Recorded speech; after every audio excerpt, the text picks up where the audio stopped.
Oke, terus sekarang nih apalagi ada pandemi gini ya, udah udah 3 bulan kerja kreatif kan udah stuck nih di rumah nih. Orang-orang yang yang tadinya di jalanan gitu, ya dalam tanda kutip di jalanan gitu, kita kerjanya jadi kehambat gitu kan. Jadi orang-orang nih sekarang udah kayak teman-teman gue juga ada beberapa yang udah deh, gue mikirnya in-house aja deh gitu. Asalnya dia mau mau membuat satu nama gitu kan, kayak personal, kayak lu tadi kan Budi Manuel kan namanya. Dia juga mau mau bikin satu kayak gitu mau bikin satu kayak gitu, tapi dengan sekarang ada pandemi gini, dan dia juga ngomong sebelum pandemi pun demand-nya itu udah nggak tertentu gitu loh di luar, apalagi udah field-nya udah banyak gitu kan. Kayak tadi contohnya wedding fotografi di Bandung udah banyak banget, dia udah deh gue milih buat in-house aja deh, atau gue ikut agency aja deh. Sekarang kan fenomenanya udah begitu. Itu sih menurut gue lebih ke itu tadi, balik untuk bertahan hidup. Nah, Oke. untuk bertahan hidup kan pasti manusia paling balik lagi ke dasar ya. Kayak misalnya kita butuh lebih banyak sandang pangan papan, lebih ke konsentrasi ke situ. Karena untuk bertahan hidup itu pokok sih. Mungkin dia untuk masuk agensi dia mau, gue lebih mending in-house sih. Sebenarnya itu tergantung orang sih, berbeda-beda juga. Ada yang malah milih, udah gue sendiri aja, gue juga bisa bikin suatu usaha dan ini pasti laku gitu. Ini pasti oke gitu. Ada juga yang begitu gitu. Nggak selalu dia berpikiran, gue mendingan in-house aja deh biar ada penghasilan tetap gitu. Belum tentu juga. Kayak gitu. Jadi balik lagi ke pandangan setiap orang sih beda-beda. Kesempatan orang beda-beda. Jadi dia punya kesempatan ini, ya udah dia pilih itu gitu. Dia dikasih jalannya seperti ini, ya dia pilih itu aja gitu. Nah, gitu. Kesempatan balik lagi ke kesempatan. Ini yang gue lihat di lapangan juga untuk bidang fotografi sendiri ya, itu nggak banyak banget sih, kayak banyak aja orang yang udah katakanlah udah umurnya udah bukan waktunya lagi kerja di lapangan sebenarnya, cuman dia masih pilih buat udahlah, gue suka fotografi nih, gue udah ngejalanin ini udah puluhan tahun misalkan gitu ya kan. Udah banyak juga orang yang kayak gitu, udah punya anak, udah punya cucu, tapi passionnya tuh belum tergantikan gitu. Apakah memang di bidang fotografi itu semenagihkan itu ya? Sama kayak mungkin gini ya, kalau fotografi dan misalnya atau seni lukis yang kayak gitu-gitu, atau seni kriya, pahat kayak gitu-gitu, kayaknya nggak akan hilang sih dari satu orang. Karena gimana ya, kepuasan untuk menciptakan suatu keindahan itu kan sudah pasti ada, sifat dasar manusia itu selalu ada. Jadi di bidang fotografi sendiri pun, untuk menghasilkan foto yang bagus misalnya dengan cahaya yang kita inginkan, dengan suasana dan cerita yang kita inginkan, itu tuh nagih sih sebenarnya. Jadi untuk kayaknya di semua bidang kreatif sih, desain, seni lukis, seni kriya, fotografi, itu tuh pasti nagih. Kalau orang, menurut gue sih, setiap orang yang sudah terjun dari pertama dan ingin mendalami itu pasti selalu nagih.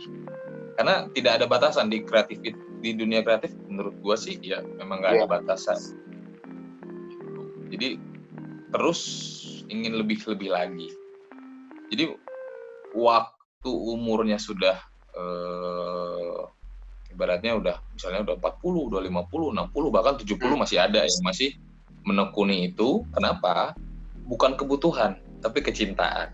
Nah, kadang-kadang kan kita mensalahartikan antara kebutuhan dan kecintaan kita gitu. Nah, kecintaan itu ya nggak akan hilang gitu aja. Nah, kalau kebutuhan kita tergantung kita lagi butuh apa enggak. Kadang gitu. Itu sih, lebih ke kecintaan mungkin. Di dunia di bidang fotografi itu mungkin dia memiliki kecintaan di bidang tersebut gitu. Sebenarnya di bidang fotografi itu untuk kesempatannya selain dari ya tadi kan mungkin ada kalau dari food ada stylist juga, ya stylist kan di fashion juga ada.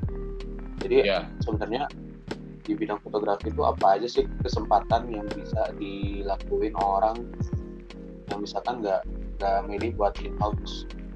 Di fotografi itu mungkin ya, kalau misalnya itu tergantung sih. Jadi kayak misalnya memang food memang food stylist.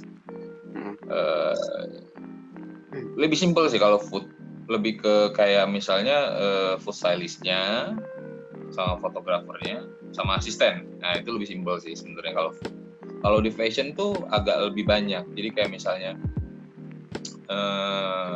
untuk menghasilkan suatu page seperti ini atau katalog yang campaign suatu produk fashion yang ingin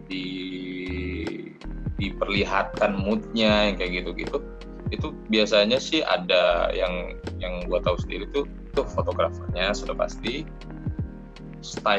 fashion stylistnya sudah pasti ya, assist lightingnya pasti ada ya, make upnya sampai ke make up ya make up juga pasti ada ya.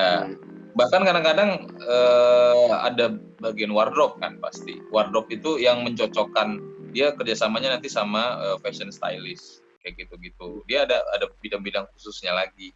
Fashion stylist misalnya ingin seperti ini, bagian wardrobe tuh harus menyediakan seperti ini, seperti itu kayak gitu. Makeup dan misalnya dia bekerja sama juga sama makeup, harus menyesuaikan makeupnya sama baju yang dicocokkan sama wardrobe tuh harus seperti apa. Nah, yang mengepalai itu adalah fashion stylistnya biasanya begitu. Nah, kayak gitu. Bahkan kadang-kadang kalau misalnya yang benar-benar rapi banget tuh kayak majalah gitu ya, mungkin kayak Elle atau Bazaar yang kayak gitu-gitu. Mungkin mereka punya kayak manajer lapangannya gitu yang malah bukan manajer lapangan ya, lebih kayak penjadwalan gitu loh. Ya lebih ke Mas kita butuhnya ini. Nah, cuman untuk mengingatkan. Oh iya. Itu lebih ke agenda sih, bagian agenda waktu jadwalnya. Gitu. Itu kadang-kadang beda-beda sih orang-orangnya. Tergantung kebutuhan juga, makanya kalau misalnya food ya tadi lebih simpel. Fashion seperti itu pun kalau baju. Nah, kalau makeup belum tentu kita pakai wardrobe. Nah, cuma makeup, fashion stylist butuh sih itu untuk kadang-kadang mengarah gaya gitu. Mengarah gaya kan kadang-kadang fotografer memang bisa mengarahkan gaya. Cuman untuk menimbulkan mood tertentu kadang-kadang kita butuh pendapat lain yang namanya fashion stylist. Yang stylistnya itu yang untuk mengarahkan gayanya dan moodnya lebih detail kayak gitu. Karena fotografer sendiri kan sudah ada bidangnya sendiri untuk mengatur pencahayaan, mengatur background, mengatur imaji menurut framing kameranya kayak gitu-gitu. Jadi ada berbagi peran. Nah itu balik lagi ke kolaborasi itu yang kolaborasi yang baik ya pasti menghasilkan foto yang baik juga. Nah kalau di fotografi ini untuk sekarang kalau kita ngomongin konteks brand lokal itu orang yang ibaratnya apa ya, yang dipikirkan dan yang di share dahulu itu sekarang udah menggeser, udah jadi orang mikirin value-nya dulu. Jadi misalkan dia bikin satu brand, mereka mikirin value, mereka mikirin impact dulu nih, apa yang bisa kita perbuat di masyarakat misalkan kayak gitu ya. Nah di fotografi sendiri kan apakah bisa untuk seseorang ataupun satu biasa katakanlah satu tim gitu tuh mereka bikin brand dengan menaikkan value itu atau tetap jadi memang ada suatu misteri ya kayak misalnya kita ngelihat suatu foto diam gitu yang benar-benar ya klasik gitu ya foto itu yang menangkap emosi tertentu, emosi tertentu tapi dengan keindahan juga. Jadi itu sih, jadi menurut gue sih bisa sih. Jadi beberapa fotografi itu kalau misalnya di fotografi itu ada kayak misalnya foto story foto gitu, foto yang nggak cuma satu gitu ya, foto esai kalau nggak salah. Jadi foto itu terdiri dari 3 frame atau 4 atau 5 itu yang berkesinambungan menceritakan suatu keadaan ataupun suatu emosi tertentu ya dengan keindahannya tentunya ya. Itu bisa kok, maksudnya kita juga lihat sih di sehari-hari mungkin ada foto-foto yang seperti itu, mungkin kita pernah lihat ke pameran foto yang benar-benar foto itu kita bisa diem sampai 5 detik cuma ngeliatin foto itu doang. Kenapa?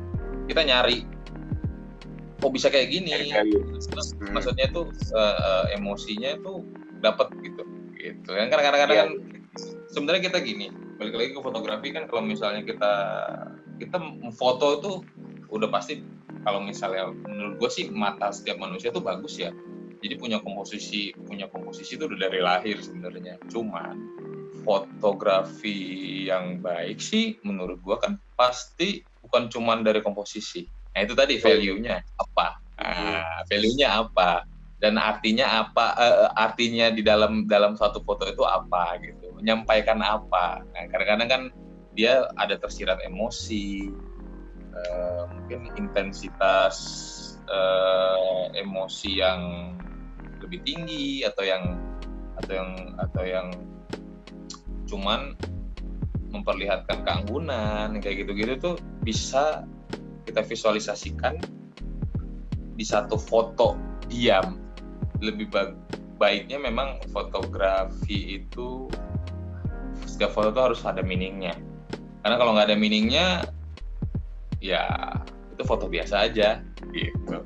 Apa ya, misalkan ada seseorang yang pengen terjun nih di dunia fotografi, itu kesempatan apa aja yang bisa dia coba sekarang? Banyak sih.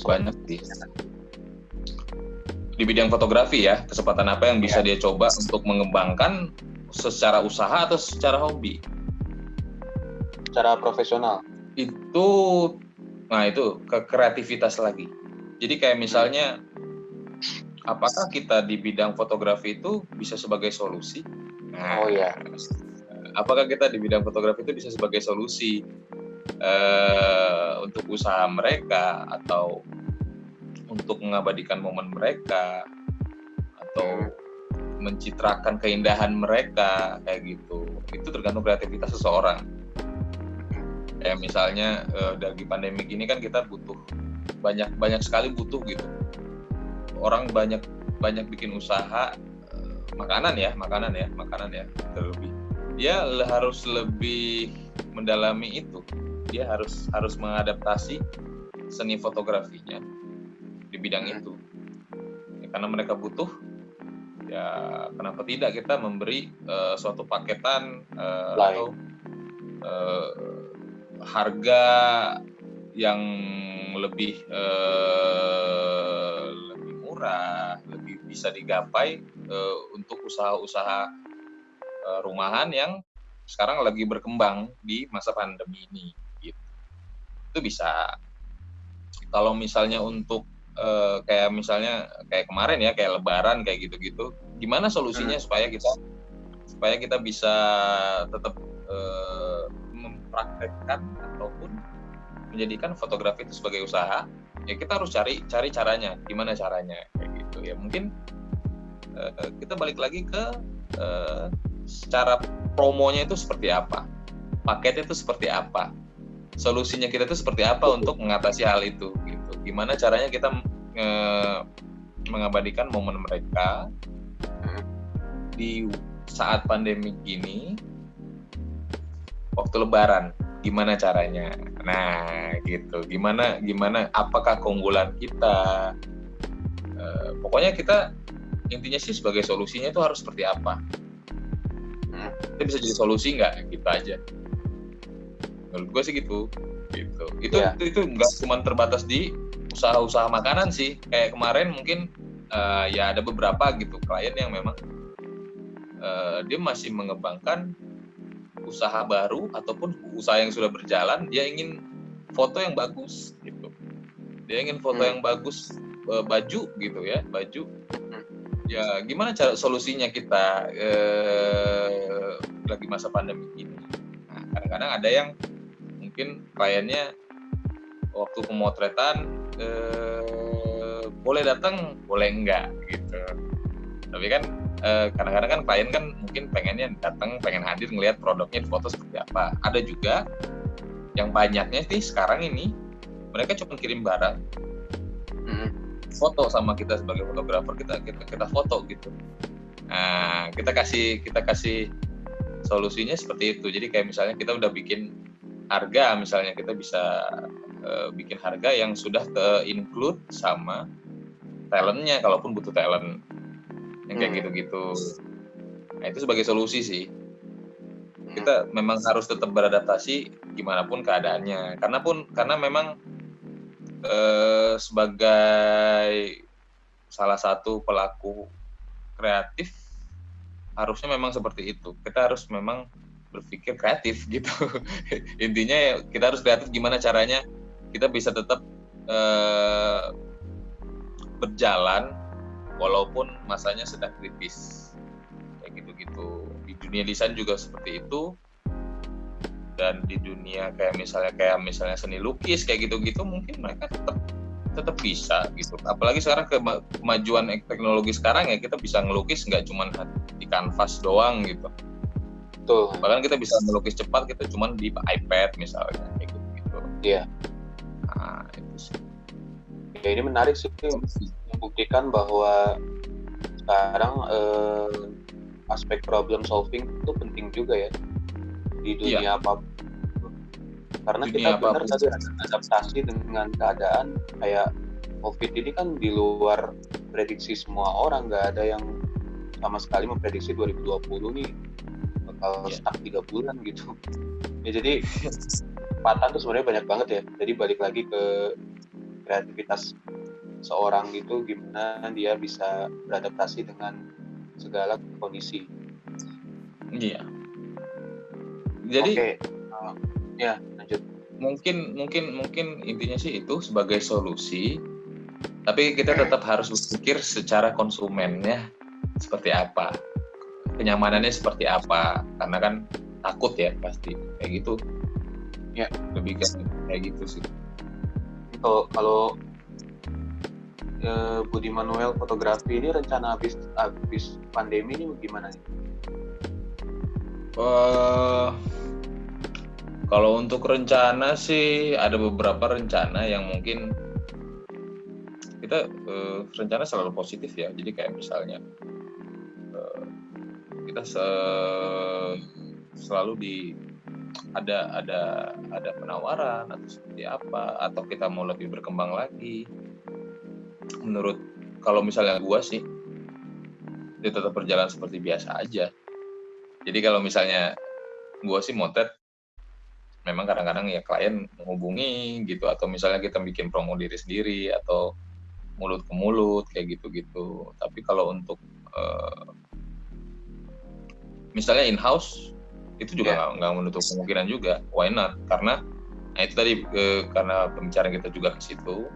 Untuk in-house ataupun freelance itu terbuka sih. Menurut gue semua orang mungkin setelah pandemi ini mereka semua tidak menutup kemungkinan ngambil dua-duanya gitu. Tergantung mana jalannya aja, kesempatannya aja.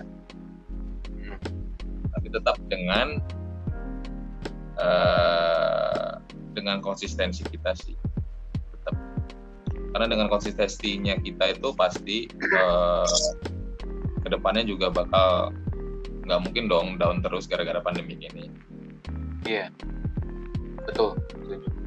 Jadi mau in-house, mau kita as a freelancer lagi, atau benar-benar kita mau idealis lagi, atau kita mau lebih berkembang lagi, sekolah lagi, mengembangkan lagi, cari tahu lebih banyak lagi, atau bahkan mungkin kita pengen mengembangkannya lebih ke art yang lebih dalam lagi, kayak gitu-gitu, itu nggak menutup kemungkinan gitu, karena kesempatan untuk upgrade tuh nggak terbatas sih sebenarnya. Jadi setelah pandemik ini mungkin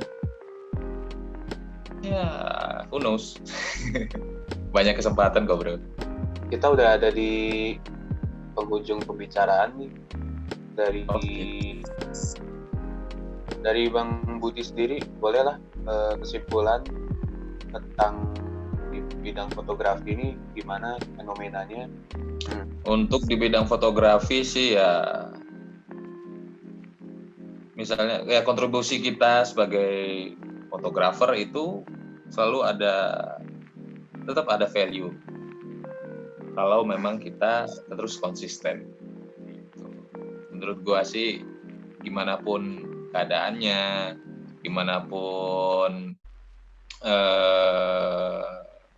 krisis yang kita hadapin, itu dunia fotografi sih tetap selalu berjalan, tetap pasti berjalan, karena memang di setiap segi usaha itu kita membutuhkan fotografi untuk memperlihatkan keindahan, memperlihatkan produk kita yang bagus atau kayak gimana, itu tetap bisa berjalan gitu aja. Kesimpulannya sih itu, dan harus yakin kalau misalnya kita ingin terjun terus di fotografi, harus yakin aja, jangan patah semangat mau ada pandemi kayak gini, untuk kompetisi dan kolaborasi, karena dunia kreatif sih nggak terbatas. Betul sekali. Tidak ada batasan, jadi tetap semangat untuk dunia fotografi gitu. Oke, kalau gitu thank you banget ya Bang Budi. Manu udah join di episode 2 kali ini. Kita ngomongin lumayan banyak dan lumayan seru tadi soal fotografi. Ya ditunggu next project-nya, semoga lancar semua. Siap, sukses terus buat Desainity. Kolaborasi berjalan ya. Amin. Okay. Thank you. Oke, bye. Thank you. Bye.